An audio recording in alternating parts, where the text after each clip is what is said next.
Good afternoon, folks. So I'm John O'Driscoll. I, from SJP, as Heather says, and like Claire, I find myself as a bit of a translator. So I kind of head up advice tech for SJP, but actually sit in the advice part of the business, translating to the technology part of the business about what we might want to get done for the benefit of advisors.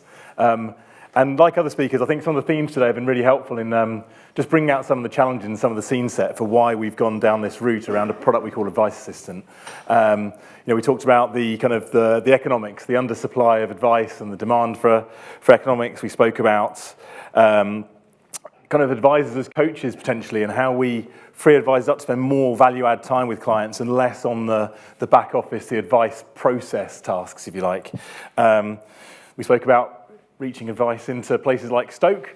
I don't know if Mark's still here. We've got some advisors in Newcastle-under-Lyme, not quite Stoke, but hopefully, again, we can increase advisors' reach to reach parts of the market that aren't served. And I think Paddy was talking about time as a really precious commodity, and time is the thing I think we're all trading in terms of what we want to give back to both advisors and to clients. So I'm going to talk a little bit about how we tried to marry both advice and AI to give some of that personal service with a sprinkling of automation, and hopefully just give a kind of bit of a flavour for how we can change the game even in kind of large businesses like SJP. So in terms of a bit of the context, you guys might know this. There's a few things and bits of heavy lifting we've been doing over the last few years that have been real enablers. So on the one hand, a really big piece of work with S&C and platforming onto Bluedoor for our back office, our system of record. And on the other hand, doing a big piece of work with Salesforce, both in moving our client data all into a single place to get a single view of the truth, but also a big kind of hearts and minds piece with advisors to see the value of that. And what, I guess, started as a bit of a kind of, this is SJP spying on me to make sure I've done my client servicing, has gradually managed to shift the needle into, okay, actually there's some value here for me as an advisor and freeing up my time. And it's enabled us to unlock this data and AI.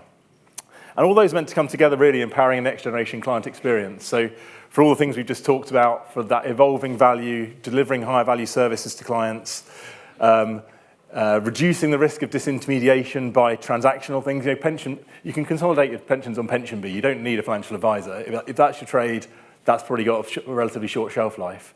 But also then corporately, that does unlock benefits for us. So hopefully a kind of three-legged stool where the partner, the client, and the corporate all gain from some of those things on the right. So that's the big picture. The challenge we were set then was within that business model, within that fully face-to-face business model, and we've got no desire to jump into robo-advice. Like how do we really kind of unlock this? So how do we give advisors back time to spend with clients, make the advice process simpler and accurate without kind of going into a world where the advisor and the client are kind of pulled apart, and we want to keep that kind of glue and that relationship together.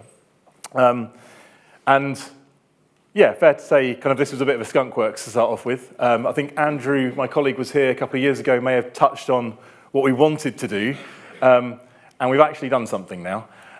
So thank God.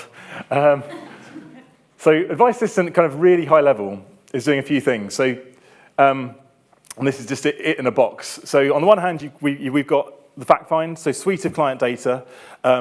Ours has a mix of kind of structured data points, so information about the client, their tax position, their income, relatively static, unlike AMIS, but also a load of kind of unstructured data, so notes that the advisor or their PSS, their partner support staff, have scribbled into data, fields within Salesforce.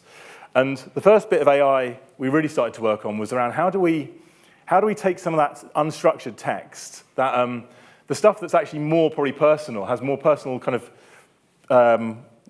more personalized information about the clients and their preferences rather than just the hard data, and turn that into data that we can consume. So natural language processing there.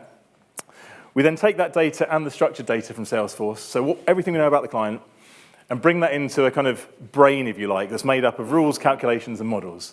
And there are some rules in our industry. I think we're all aware of that. There are things you can and can't do, ISA allowance, ISA allowance, annual allowance. There are some calculations that are known. They are, whatever, you carry forward relief, whatever. And then what we did was train models on predicting what the right advice outcomes might be for a client with that set of circumstances, given those constraints, and given everything we know about past good business. Because the other benefit we had was we've got relatively decent data around advice we've given in the past, and we check around 15% of that, more or less, every year. So we've got kind of advice that's been checked by professionals. And so we've trained the kind of prediction models on predicting the right advice, initially just starting with ISAs, but we're launching into other investment wrappers later this year. And once we've got that kind of outcome, what we can then do is an automation play, really. We can produce a suitability letter, we can produce an illustration, we can produce what we call an advice set. And where we haven't managed to bring everything together into that strategic kind of two-system thing of S&C and Blue Door, we can orchestrate stuff to then mean that the advisor or their staff aren't pivoting between systems. And that has a number of advantages, and I think, again, three-legged stool all round. So on the one hand, we maintain the ability to deliver partner-led advice, but at scale. On the other hand, one of our key corporate objectives is being easy to do business with. So for both partners, as part of the partnership, working with us and satisfying the needs of a highly regulated corporate who maybe has less flexibility than strategic wealth partners might have, how do we kind of help them navigate that? Improve client experience, so both in terms of more time for clients with their partners, but also actually a kind of quicker fulfillment of the recommendation. Back office efficiencies, so partners, back office, I think advisors all round are employing more and more staff to cope with increasing regulation. Actually, we can help mitigate some of that. We can corporately choose to reduce our reliance on checking. So by having these rules and calculations up front calibrated to what we think good advice looks like, actually our kind of quality assurance is done at the start of the journey rather than at the end. And that means we can do it at a higher scale and deliver greater kind of client outcomes that way as well. And I guess it's meant we've skipped a generation of technology. So we kind of skipped beyond kind of ATR questionnaire into a robo solution and gone for something that's a bit more supportive of a holistic advice journey.